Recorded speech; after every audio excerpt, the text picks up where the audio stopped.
10 German engineers, the best from Ford in Europe, tried to fix a millionaire's pickup truck, but none of them succeeded. But when a young ex-convict mechanic with a worn backpack and grease-stained hands asked for permission to inspect it, they all mocked her. "Hey, little girl, this isn't changing oil on a Honda Civic," shouted one man, while hundreds of people were recording her humiliation. What nobody imagined was that in less than 15 minutes, that girl would silence the entire pavilion and a millionaire would end up on his knees before her. Subscribe to Underrated Mechanics and tell us in the comments what you thought of this story. Where in the world are you watching from? Alexandra wakes up that Tuesday morning in February at 4:30 a.m. Outside, the city of Detroit still sleeps in a cold darkness that makes her bones shiver. She moves silently through the two-bedroom apartment where she lives with her family, trying not to wake her 3 younger siblings sleeping cramped in a single room. The youngest, Tommy, only 9 years old, hugs a worn pillow while dreaming of who knows what beautiful things. Alexandra looks at him with infinite tenderness, with that protective love of an older sister who had to be almost a mother herself. In the living room converted into a bedroom, her father, Henry, snores softly. That 51-year-old man, once a factory supervisor who walked with his head held high, now spends his days slouched in a worn armchair, watching television, defeated by 6 years of unemployment that stole his dignity little by little.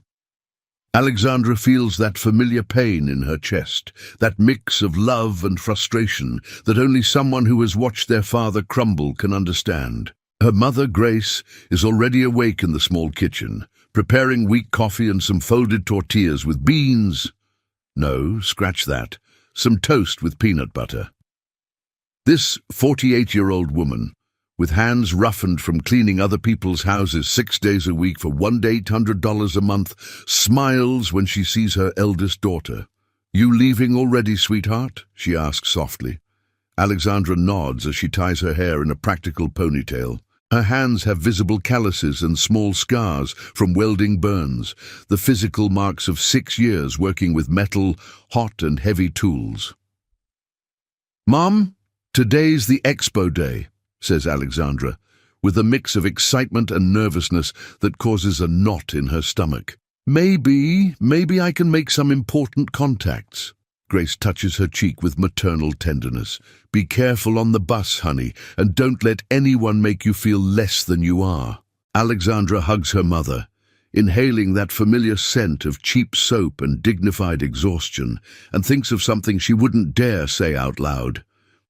That ticket to the Heavy Transport and Equipment Expo cost her $700, which took her an entire year to save, putting away $20 here, $30 there, sacrificing meals and denying herself any personal pleasure.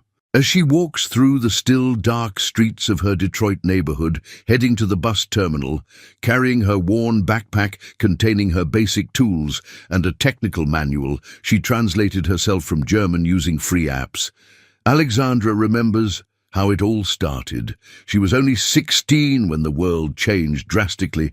Her father had just lost his job at the factory where he'd worked for 23 years due to massive layoffs. The financial desperation was brutal. Henry, with his last savings from severance, bought 2 old pickup trucks, a Ford F-250 to start a small construction materials hauling business, a last attempt to support the family. But the trucks were old and problematic, and the costs of a professional mechanic consumed the meager earnings.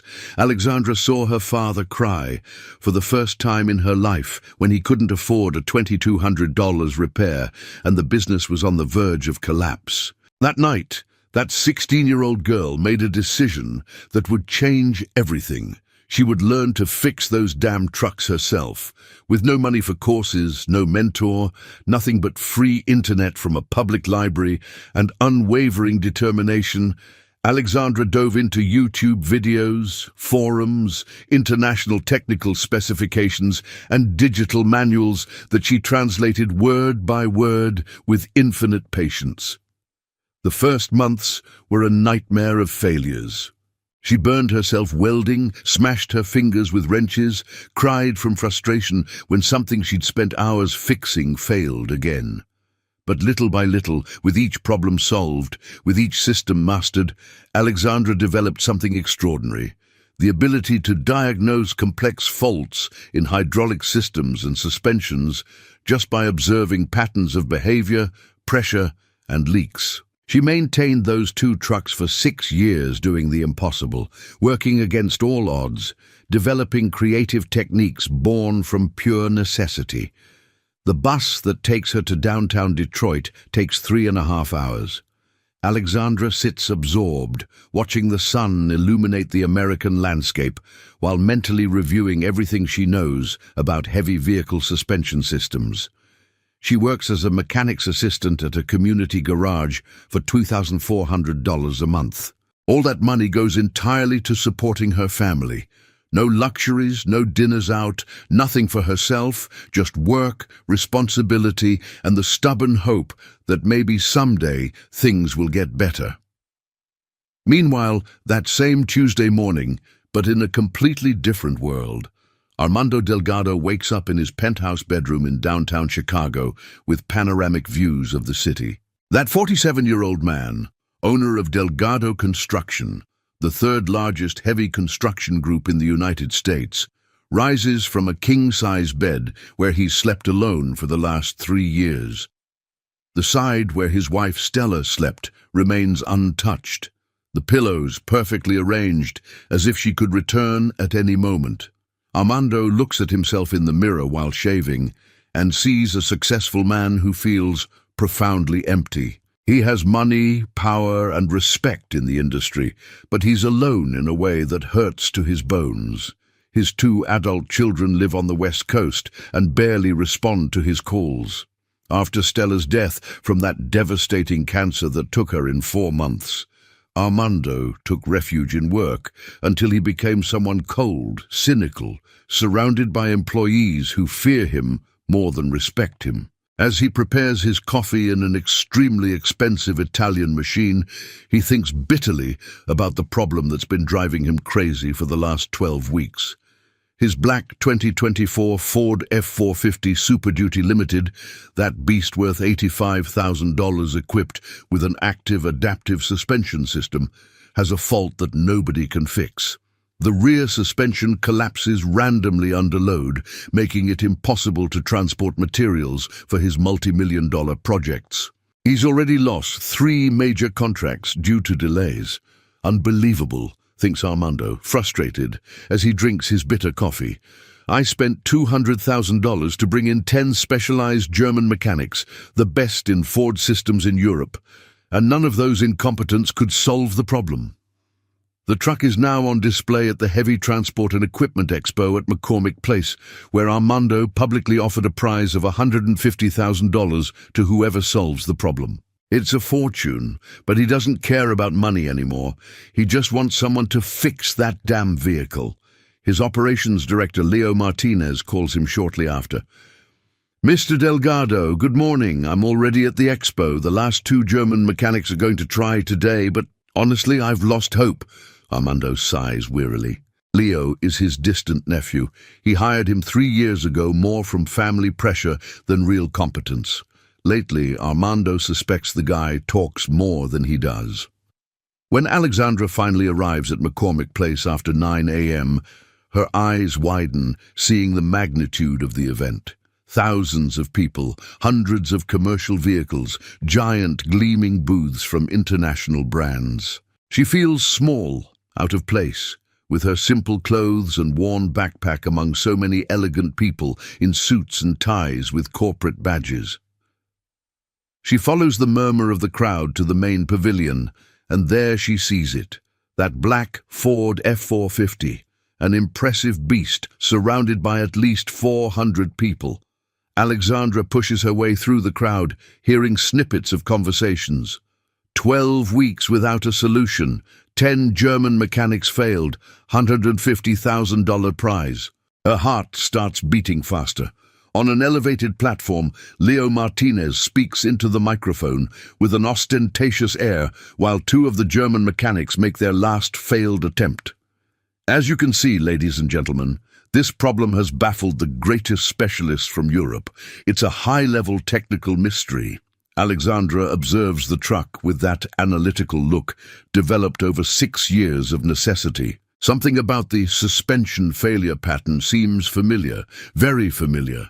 Without thinking, without considering the consequences, she steps forward and, in a clear but timid voice, says, "Excuse me, sir. Could I examine the truck?" The silence that falls is immediate and heavy. Leo Martinez looks down at her, and for a second he doesn't seem to process what he just heard. Then he lets out a loud, cruel, theatrical laugh that freezes Alexandra's blood. "I can't believe it! I can't believe it!" shouts Leo into the microphone, his amplified voice echoing throughout the pavilion. Now village girls think they know more than German engineers. About Ford. The audience bursts into laughter. Alexandra feels like ice water has been thrown on her. Her cheeks burn with shame as hundreds of eyes judge her, measure her, find her ridiculous. And there, sitting in the VIP area with a privileged view of the entire spectacle, Armando Delgado observes the scene while drinking his third coffee of the day. His expression shows total disinterest and absolute skepticism toward that humble little girl who dared to think she could accomplish something that 10 international specialists couldn't. But what none of them know yet is that in exactly 28 minutes, that ex-con girl from Detroit is going to change everything forever. If you're enjoying this story, hit that like button and don't forget to subscribe to Underrated Mechanics. Comment below where you're watching from. Leo Martinez's laughter still echoes through the pavilion as the 10 German mechanics approach to see what's causing so much amusement. When they see Alexandra standing there with her worn backpack and simple clothes, their reaction is instant and brutal.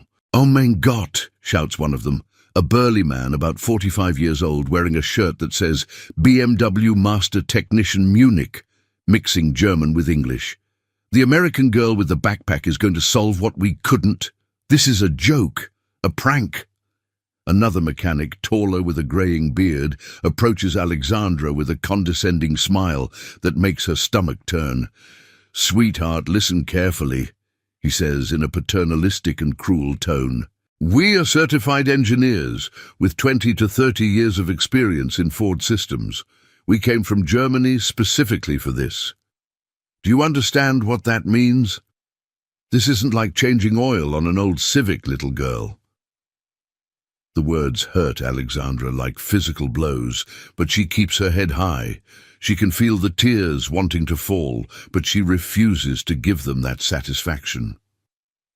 "Sir," she says, her voice slightly trembling, "I know what I'm seeing. Please let me check." "Let her check," shouts Leo into the microphone, turning the situation into a real spectacle.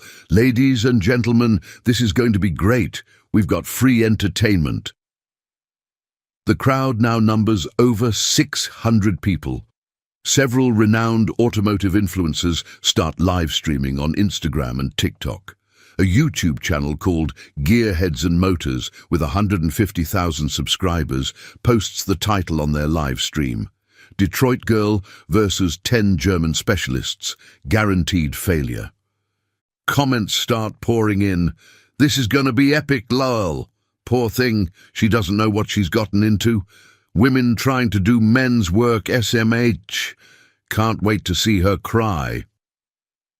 Leo steps down from the platform and stops in front of Alexandra, arms crossed, using his height as intimidation. "All right, girl, I'll give you a chance to try," he says with venom in every word. "But on my conditions. You hear me? My conditions." Alexandra nods slowly, her heart beating so hard she feels everyone can hear it. "Number 1, says Leo, raising a finger. "You have 15 minutes. You know how long the German specialists had? 2 hours each. But you, being what you are, you only get 15 minutes. Number 2, He continues with a malicious smile. You can't use any professional equipment from the expo. No electronic scanners, no hydraulic lifts, no diagnostic computers. Just your hands and whatever you brought in that little backpack of yours. The crowd starts murmuring. Some people think this is too cruel, but most are hooked on the drama, awaiting the inevitable failure. And number 3, says Leo, moving closer, his coffee-scented breath touching Alexandra's face. When you fail, and you will fail, you're going to wear this sign. He pulls a piece of cardboard from his jacket pocket where someone has already written with a black marker, "Women don't understand heavy mechanics." And you're going to stand here in front of everyone holding this sign while everyone present takes pictures of you for social media. So you learn that some things aren't for girls playing pretend mechanics. The silence that falls is heavy, uncomfortable. Even some of the Germans exchange glances with expressions that say, "Isn't this too much?" But none of them say anything. Nobody defends her. In the VIP area, Armando Delgado watches the scene while answering emails on his phone. To him, it's just a circus, a waste of time. He's seen so many specialists fail that he doesn't expect anything anymore. He's thinking about how much money he's losing every day his truck is out of service, mentally calculating the losses. The loss of 3 contracts represents a loss of $1.2 million. That number worries him more than anything happening down there with that girl. But something makes Armando look up for a second. Maybe it's the expression on Alexandra's face. That mix of fear and absolute unwavering dignity reminds him vaguely of something, of someone, but he can't say what. Alexandra looks at the humiliating sign, then at Leo, then at the 10 German mechanics awaiting her surrender, then at the cell phone cameras pointed at her from every angle. The image of her younger siblings at home comes to her mind. Tommy, 9 years old, who asked her yesterday when they'd have money to buy chicken because he was tired of eating only peanut butter sandwiches. Her sister Lucy, 13, needs new shoes because hers are falling apart, but she doesn't complain because she knows there's nothing to be done. Her 15-year-old brother Marcus had to quit high school football because they didn't have money for the registration fee. She thinks of her father, Henry, that man who was once her hero and is now destroyed in an old armchair, defeated by a system that spit him out like garbage. She thinks of her mother, Grace, with cracked raw hands from scrubbing other people's floors, that woman who never complains, who always smiles even when her whole body aches. She thinks of herself, that 16-year-old girl who burned her hands learning to weld because there was no other option. About the nights she spent translating technical manuals word by word with an old cell phone. About the times she cried from frustration when something didn't work and she had to try again. About the 6 years she spent maintaining those 2 impossible trucks against all odds. "I accept," says Alexandra in a voice that doesn't tremble, firm and clear. "I accept your terms." A murmur runs through the crowd. Leo smiles with the satisfaction of a predator who just caught his prey. "Perfect! What a brave girl!" he shouts into the microphone with horrible sarcasm. "Timer, ladies and gentlemen. 15 minutes on the clock." One of the German mechanics, the cruelest of them all, approaches the microphone. "I want to make a public bet," he says in his accented English. "I bet $1,000 that this girl won't last 5 minutes before she starts crying." The other Germans laugh, and several raise their hands, offering their own bets. The live streams explode. A German-language channel titles it, "Germans Humiliate American at Auto Expo." The comments go crazy. "Poor thing, she's gonna cry anyway. What a shame, such abuse, and nobody defends her." But different comments start appearing, giving the girl a chance. "Don't be assholes. If the girl accepts the challenge, it's because she knows something. I hope she shuts them all up. I'm definitely rooting for the girl." Alexandra takes off her backpack and carefully places it on the ground. Her hands tremble slightly as she removes her tools. Basic wrenches, a small flashlight, a screwdriver, pliers, and a small bottle of industrial sealant she always carries. Humble tools, some rusted, others patched with tape. Nothing compared to the professional equipment worth $200,000 used by the Germans. "Time starts now," shouts Leo, pressing the timer on his phone. Alexandra walks toward the imposing black Ford F-450. That $85,000 beast makes her feel so small. But she's worked with old trucks for 6 years. She's dealt with engines that leaked oil, transmissions that squealed, suspensions hanging by a thread. She learned to listen to what vehicles show through their symptoms. The 10 Germans stand in a line, arms crossed, smiles of superiority stamped on their faces. Leo paces back and forth like the ringmaster of a cruel circus. The crowd is completely silent now. Everyone is recording. Everyone is waiting for disaster. Armando Delgado finally puts away his phone. Something about that girl's posture caught his attention. There's determination there, dignity, something he hasn't seen in a long time in the people around him. He leans forward in his seat, watching. Alexandra does something that leaves everyone completely baffled. She doesn't go straight to the engine or electrical system like the Germans did. Instead, she crouches and examines the rear suspension, her eyes fixed on nothing. Then she stands and says clearly, "I need you to put weight in the bed." "Another one!" Leo laughs. "Listen to this. She wants us to load the bed like we haven't done that 1,000,000 times. But he signals to 2 workers. "Put the cement bags in. Let her play." While they're loading 110-pound cement bags, Alexandra watches with absolute attention, mentally counting, observing how the suspension responds, how the system behaves under progressive pressure. She takes out her crumpled notebook and quickly writes something down. 10 minutes, shouts Leo. 10 minutes have passed and you haven't even touched anything. Live stream comments are out of control. She's about to give up. She's wasting time. Doesn't even know where to start. Poor thing. But then Alexandra says something that makes all the German mechanics exchange confused expressions. "I need access to the active suspension hydraulic fluid reservoir compartment, not the engine, the reservoir." One of the older Germans frowns deeply. "The reservoir, that system is sealed. It doesn't need maintenance." "Please," insists Alexandra. "It's there." Leo looks at his watch. 5 minutes left. 5 minutes, girl." His voice overflows with anticipated satisfaction at seeing her fail. With hands no longer trembling, Alexandra uses her phone's flashlight and screwdriver to access the compartment behind the rear cab. It's a small, hard-to-reach space that requires her to crouch uncomfortably. She practically disappears under the chassis. The crowd is in complete silence. The only sound is the ticking of the timer on Leo's phone, amplified by the speakers. In that dark, tight space, Alexandra examines the hydraulic fluid reservoir with her flashlight. And then, after 6 years of experience diagnosing impossible faults, after developing that special instinct born only from pure necessity, she sees it. A nearly invisible microfracture, a very fine line in the weld of the reservoir that no electronic scanner would detect because it's too small, but which allows microscopic fluid leakage under high pressure. Alexandra's heart pounds. She found it. She really found it. 2 minutes, shouts Leo with malicious joy. Get the shame sign ready. Alexandra emerges from under the chassis, her face dirty with grease, but her eyes shine with something that makes several in the crowd hold their breath.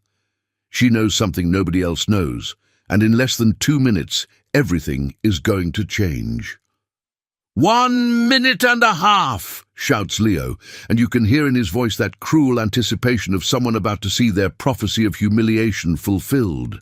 The 10 German mechanics are already smiling, one literally holding the shame sign, ready to hand it over. But Alexandra isn't nervous. In fact, there's something about her posture that has completely transformed. She straightens up, wipes her greasy hands on her pants, and with a clear, firm voice that cuts through the air like a knife says, "I know what it is." The silence that falls is so absolute you can hear the pavilion lights humming. Leo stops walking. The Germans stop smiling. In the VIP area, Armando Delgado leans completely forward, eyes fixed on that girl for the first time with full attention. "This Ford system," begins Alexandra, her voice now possessing a technical confidence that makes several engineers in the audience exchange surprised looks, uses high-pressure synthetic hydraulic fluid at 3,500 psi to control the adaptive active suspension. It's not a pneumatic system like you assumed. She looks directly at the Germans. "It's hydraulic with electronic backup." One of the older German mechanics, the one with the graying beard, feels a chill run down his spine. "They assumed it was pneumatic. We all assumed that." The problem persists, and Alexandra walks around the truck as she explains, like a teacher giving a masterful class. "It's not in the electronic control system, it's not in the sensors, it's not in the compressors. You all looked in the wrong places because you trusted that the sealed, maintenance-free system was truly sealed." "1 minute!" shouts Leo, but his voice doesn't sound so sure anymore. "There's a microfracture," says Alexandra, crouching and pointing to the reservoir compartment. "Here, in the internal weld of the tank, hydraulic fluid leakage invisible to the naked eye. No electronic scanner would detect it because it's too small. But under heavy load, when the system demands maximum pressure to keep the suspension level, fluid escapes microscopically through that fissure." She stands and looks at everyone present. "The fluid level sensor doesn't detect the leak because it's too gradual, too slow. But when you load more than 5 tons in the bed, the pressure demand exposes the fault. The system loses hydraulic pressure, can't maintain the suspension, and goes into protection mode by collapsing to prevent further system damage." The silence is different now. It's no longer anticipation of failure, it's absolute shock. Several engineers in the crowd slowly nod, processing that what she just explained makes complete technical sense. The grey-bearded German puts his hands on his head. "Mein Gott," he murmurs in German. "We didn't even look at the reservoir. We only focused on the electronics." 30 seconds, shouts Leo, but now his voice trembles. Alexandra takes out that small bottle of emergency industrial sealant from her backpack, that substance she learned to use maintaining her father's impossible trucks with minimal resources. "I'm going to do a temporary but effective repair," she says as she goes back to work under the chassis. "At a professional shop, they'll have to replace the entire tank, but this will seal the microfracture and stop the leak." Her hands move with impressive precision in that dark, tight space, applying the sealant exactly where needed, with the confidence of someone who's done emergency repairs 1,000 times. Then she comes out, walks to a nearby exhibitor's booth, and with all the politeness in the world asks, "Could you lend me LHM plus synthetic hydraulic fluid? I need about half a litre." The company representative, completely fascinated by what he's witnessing, practically runs to get the fluid for her. Alexandra returns to the Ford F450, locates the fill valve for the hydraulic suspension system, and with precise movements, replenishes the fluid. Then she does something crucial that demonstrates her true expertise. She purges the air from the system by opening and closing valves in a specific sequence that only someone who truly understands hydraulic system construction would know. "Time!" shouts Leo, but there's nothing triumphant in his voice. "The 15 minutes are up." Alexandra stands, wipes her hands, and says calmly, "I had 1 minute to spare." She turns to Leo with unwavering dignity. "Now please load the bed to maximum weight, 4,000 pounds, and test the suspension. Drop a comment if you want to see Leo's face when the truck works." The crowd erupts in murmurs. The live streams go absolutely crazy. Comments fly by so fast it's impossible to read them. No way, she solved it. I want to see proof. If this works, I'm gonna cry. Leo Martinez is completely white. His face looks like paper. The 10 German mechanics are paralyzed, looking at each other with expressions of growing horror as they process that such a simple solution, but one that required lateral thinking they didn't possess, completely escaped them. Armando Delgado is standing now. He's come down from the VIP area and walked through the crowd to the front row. His eyes never leave Alexandra. Something in his chest that he hadn't felt in years, admiration, respect and shame, growing about how he allowed that girl to be treated. 4 workers start loading the Ford F450 bed with cement bags. 110 pounds, 220, 660, 1320 to 200 pounds. The suspension compresses slightly but remains stable. 2,640 pounds, remains perfectly level. 4,000 pounds, maximum load.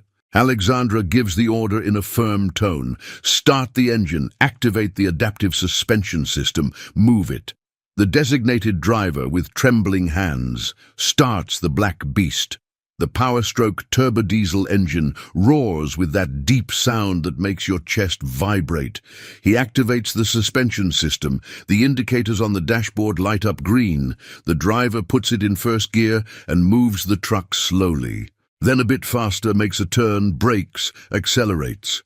The rear suspension remains perfectly stable, perfectly level, not collapsing. Working as it should have from the beginning. For 3 seconds, there is absolute silence. 3 eternal seconds in which everyone processes what they just witnessed. And then the pavilion explodes in applause. The roar of approval from more than 600 people is deafening. Shouts, applause, whistles, people's live streams literally crashing due to the sheer number of comments. She did it. Incredible. I'm crying. She shut them all up. Justice. This is my America. The German comments are equally explosive. Mein Gott, the girl solved it. What humiliation for us. Such shame. Several of the influencers are literally screaming during their streams. I can't believe it. A 22-year-old girl with tools in a backpack solved in 14 minutes what 10 international specialists couldn't solve in 3 days. Leo Martinez is paralyzed, completely pale, mouth open but unable to say a word. The cardboard sign, symbol of humiliation, falls from his hands to the floor. His world has just crumbled before 600 witnesses and thousands watching live. The 10 German mechanics are destroyed. The one with the greying beard has tears in his eyes, not tears of joy, but of absolute humiliation. Another is sitting on the floor, head in his hands. A third murmurs repeatedly, "We missed it. We missed the reservoir. We trusted the electronics blindly." The cruelest one, the one who made bets about when Alexandra would cry, approaches her, walking like a zombie, and with his voice completely choked, says in his accented English, "Miss, I have no words. I was terrible to you. Horrible. Please." Tears run down his face. "Forgive me. Forgive us. I'm an arrogant idiot who judged by appearances." Another German literally kneels before Alexandra. "Sie haben uns gedemütigt," he says in German, then switches to broken English. "You humiliated us, but you humiliated us without arrogance, just with pure talent. I deserve this shame. I learned today that experience without humility is worthless." Alexandra looks at all of them, these grown men destroyed before her, and feels a complex mix of emotions. There's no triumphalism in it, no revenge, just exhaustion and a mix of emotion and relief at having proven she wasn't crazy, that she really could do it. "I also made assumptions many times," she says softly. "I also made mistakes. The difference is I had no choice but to learn from them because I didn't have money to make the same mistake twice." And then Armando Delgado walks toward her. That 47-year-old man, millionaire magnate, owner of the third largest construction group in the United States, makes his way through the crowd and everyone falls silent. They recognize him immediately. Armando arrives in front of Alexandra, looks into her eyes, and to the absolute astonishment of everyone present, of all the cameras streaming live, of the 600 witnesses who will never forget this moment, Armando Delgado kneels. He kneels on the pavilion floor in front of that girl from Detroit with her grease-stained face and simple clothes. "How?" asks Armando, his voice hoarse with emotion. "How did a 22-year-old woman with tools in a backpack solve in 14 minutes what 10 international specialists couldn't solve in 3 days? How?" Alexandra feels the tears she'd been holding back during all the humiliation finally break free. They start streaming down her cheeks, mixing with the grease and sweat, and with a voice that begins to break, she starts telling her story. "Sir," she says, sobbing that she can't contain, "I learned out of necessity. When I was 16, my father lost his job. We were left with nothing. He bought 2 old pickup trucks with his last savings to start a hauling business, but the trucks were always breaking down, and we didn't have money for professional mechanics." She wipes tears with the back of her hand, leaving oily streaks on her cheeks. "I saw my father cry because he couldn't afford repairs. I saw my mother working, cleaning houses with her hands bleeding from scrubbing floors. I saw my siblings go hungry some nights because there wasn't enough food for everyone." The crowd is completely silent, many with tears in their eyes. The live streams are filled with comments from people crying in front of their screens. "So I decided," continues Alexandra, voice trembling, "that I was going to learn to fix those trucks without having to pay for courses. No teachers, no mentors, just me, free internet at the public library, and YouTube videos. For 6 years, I kept those impossible trucks running. I burned myself, hurt myself, cried from frustration 1,000 times, but I learned." She stands with an expression that's constantly transforming, from surprise to deep shame to something more complex. A painful recognition that he almost lost this because of his prejudices. "I specialized in hydraulic systems," says Alexandra, "because they were the ones that failed most often and were the most expensive to fix. I learned to diagnose just by observing behavioral patterns. I developed instinct because there was no other way, no expensive equipment. And today I came here with last year's savings, dreaming just of making some contacts, maybe getting a job that pays a bit more than the $2,400 I earn monthly." Alexandra's tears fall harder now. "But they humiliated me for being young, for being a woman, for being poor. They treated me like I was worthless." Armando Delgado feels something breaking inside him. That armor he built after his wife's death, that coldness he adopted to protect himself from pain, shatters before the vulnerability and absolute talent of this girl.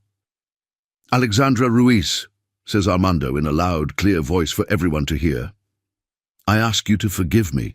Forgive me for my skepticism. Forgive me for allowing them to humiliate you. Forgive me because I almost lost the opportunity to meet someone truly extraordinary due to my stupid prejudices." He turns to Leo Martinez and his voice becomes icy.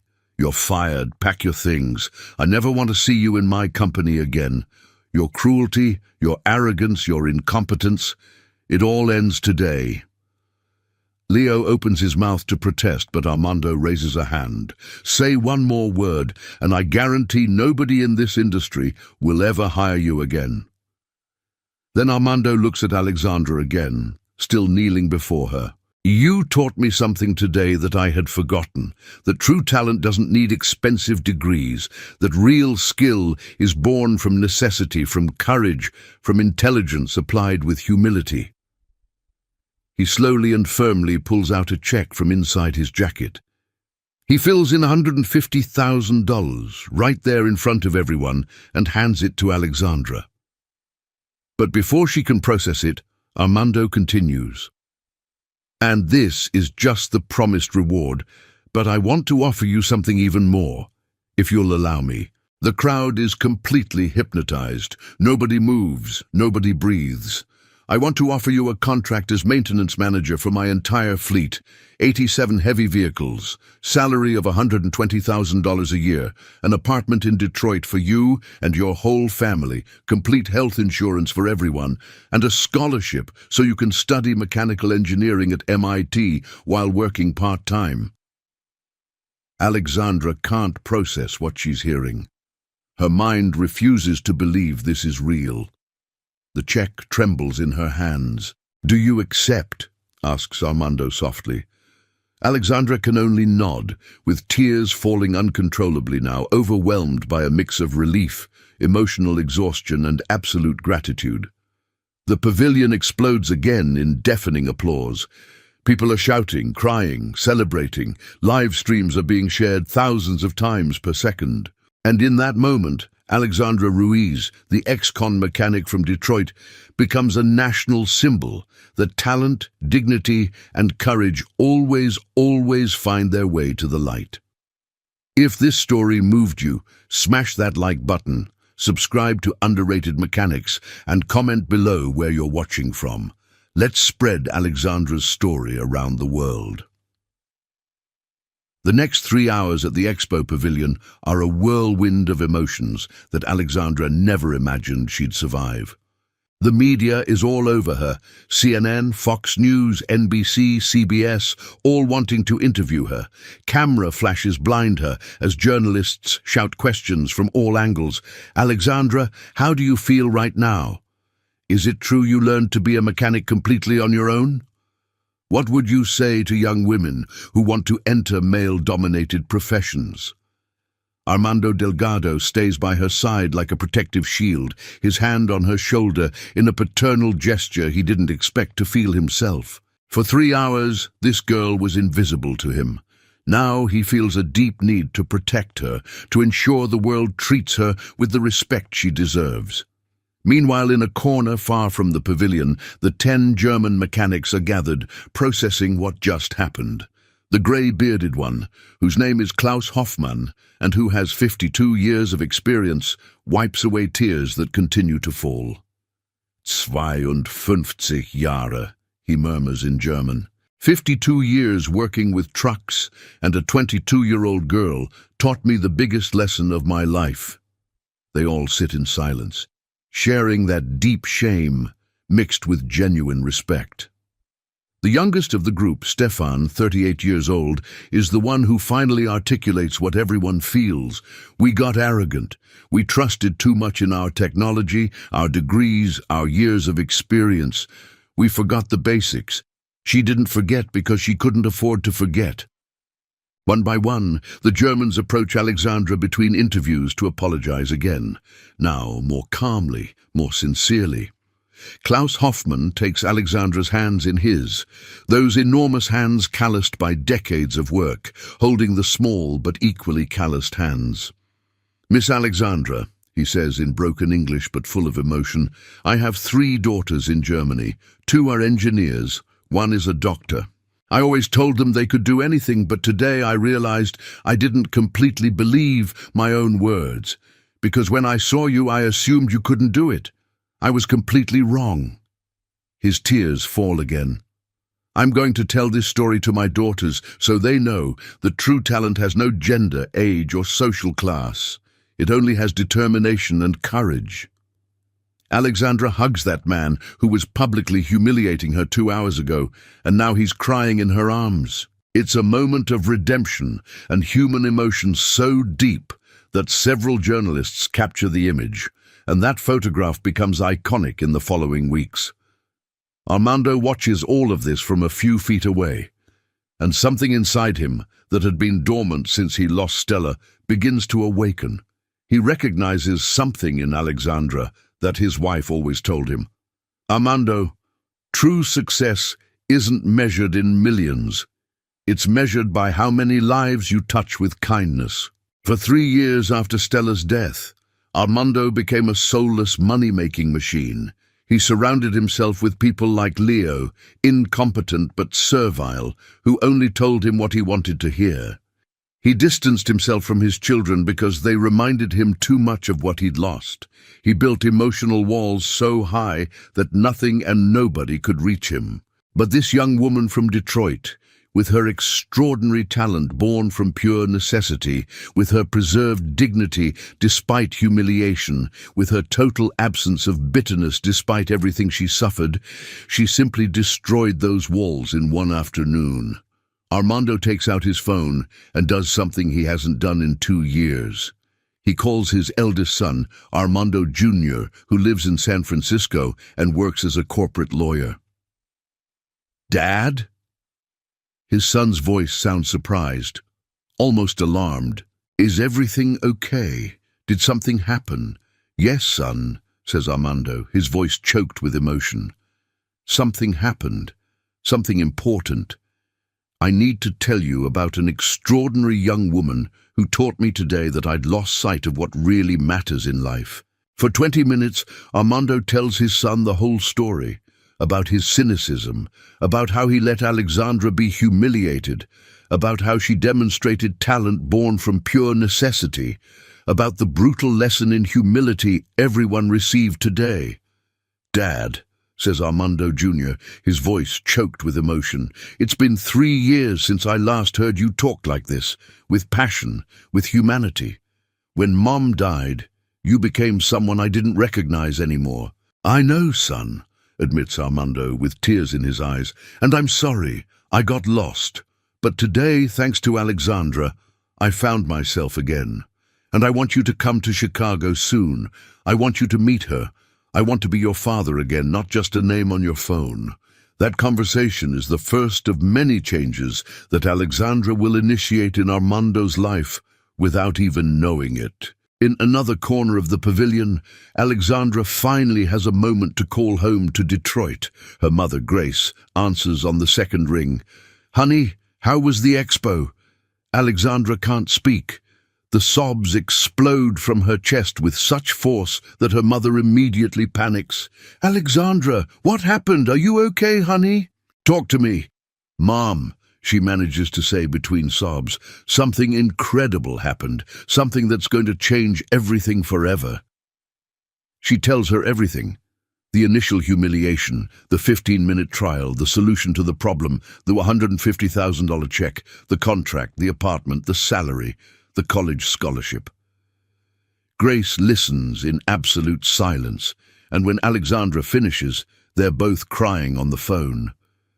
"My baby girl," says Grace, her voice completely broken. "My beautiful girl, I always knew your hard work would pay off. I always knew. Your father, honey, your father is going to cry when he finds out." "Where is he, Mom?" "On the couch, like always. But Alexandra, this is going to lift his spirits. This is going to give him hope back. Because your daughter, his princess, just proved that we Ruiz family aren't finished, that we're still worth something."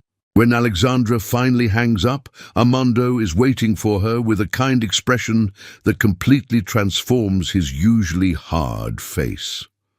"Alexandra," he says, "I know today has been intense, but there's something else I'd like to do, if you don't mind. I want to meet your family, your father, your mother, your siblings. I want to look them in the eyes and apologize for almost denying them this opportunity because of my blindness." Alexandra looks at him with astonishment. "You want to come to my house?" "Not just come," says Armando firmly. "I want to take everyone out to dinner tonight at the best restaurant in Detroit. Because tonight you didn't just win a job, Alexandra. Today you gained an extended family, if you'll allow me to say so." And as the sun sets over Chicago, as social media explodes with the story of the Detroit mechanic who humiliated 10 German specialists without arrogance, as millions of people share videos, photos, and words of inspiration, a deep transformation is occurring in the hearts of everyone involved. Because today, everyone learned that true talent doesn't need external validation. Talent only needs an opportunity to shine. 1 year later, On a sunny March morning, Alexandra Ruiz arrives at Delgado Construction headquarters in her own white Ford Ranger pickup, a gift from Armando on her first work anniversary. She's now 23 years old, and the sign on her office door says Maintenance Manager and Technical Development. What Alexandra has accomplished in 12 months exceeded all expectations. She reduced fleet maintenance costs by 42% by implementing her necessity-born mechanical techniques, solving complex problems with limited resources instead of spending on expensive repairs. Vehicle downtime decreased by 67%, which translated to savings of $2.1 million for the company. But most importantly, she created a training program where she teaches other mechanics to think laterally, to not depend blindly on technology, to develop diagnostic instinct. Her office has a panoramic view of Chicago. In one corner, there's a small desk where her brother Tommy, now 10, does homework after school while playing with toy tools, the kid dreaming of being a mechanical engineer like his big sister. On Alexandra's desk is a family photo that makes her smile whenever she sees it. Her father, Henry, now 52, wearing the company shirt and smiling broadly. After Armando offered him a job as a technical consultant, Henry overcame the depression that had paralyzed him for years. Now he works alongside his daughter, training new employees on hauling logistics, and has recovered the dignity he thought he'd lost forever. Her mother, Grace, stopped cleaning other people's houses. Now she's studying business administration at a private university on a scholarship from the Alexandra Ruiz Foundation, which Armando created in honor of the young mechanic. Her siblings, Marcus and Lucy, are in private schools with academic excellence. The whole family lives in a spacious 3-bedroom apartment in a nice area of Detroit, with all expenses paid by the company. On weekends, Armando frequently travels from Chicago to have dinner with them because he found in the Ruiz family something he'd lost with his wife's death: the warmth of a real home, a real family. Armando's children, Armando Jr. and his sister Patricia, came from the West Coast 6 months ago to meet Alexandra. The dinner was emotional, with Armando crying as he told them, "This young woman didn't just save my company. She saved my humanity, brought me back to you." Now the Delgado siblings call their father frequently. They're planning to move back to Chicago, and the family relationship that was destroyed is being rebuilt stone by stone.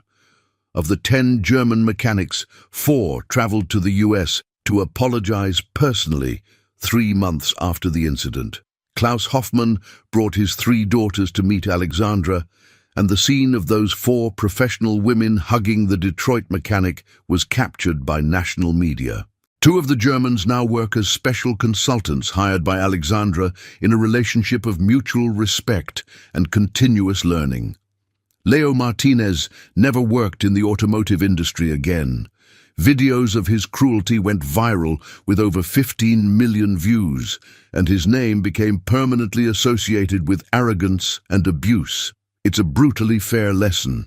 The Alexandra Ruiz Foundation has awarded scholarships and free tools to 347 young people from low-income families in 6 U.S. states. The Necessity Mechanics program has been implemented at 4 technical universities and is changing how automotive diagnostics is taught in the country. This morning, Alexandra is giving an interview to CNN. While waiting in the conference room, she reviews her notes. They asked her what advice she would give to young people facing difficult situations. When the cameras turn on, Alexandra looks directly into the lens and says in a firm voice, "They humiliated me for being young, for being a woman, for being poor, for being an ex-convict. They treated me like I was worthless. But I learned something fundamental. Your difficult situation isn't a curse, it's your training. Every obstacle you face is preparing you for something bigger. Don't let anyone tell you that you can't, because true talent is born from necessity and the courage to never give up." Her words are shared millions of times on social media becoming an anthem for a generation of young Americans fighting against poverty, prejudice, and hopelessness. That night, Alexandra returns to her apartment, where her whole family waits for her, with dinner already prepared. As they eat together, laughing and sharing stories from the day, she looks around the table and feels profound gratitude. Because a year ago, she was an invisible little girl with tools in a backpack and an impossible dream. Today, she's a national symbol that talent, dignity, and perseverance always find their way to the light. And somewhere in Detroit, a 12-year-old girl who just watched Alexandra's CNN interview says to her mother, "Mom, I want to be a mechanic too. If Alexandra could do it, I can too." And so the cycle of inspiration continues unstoppably, transforming lives one at a time. Nis, thanks for watching. If this story inspired you, please subscribe to Underrated Mechanics, hit that like button, and comment below where you're watching from and what this story meant to you. See you in the next one.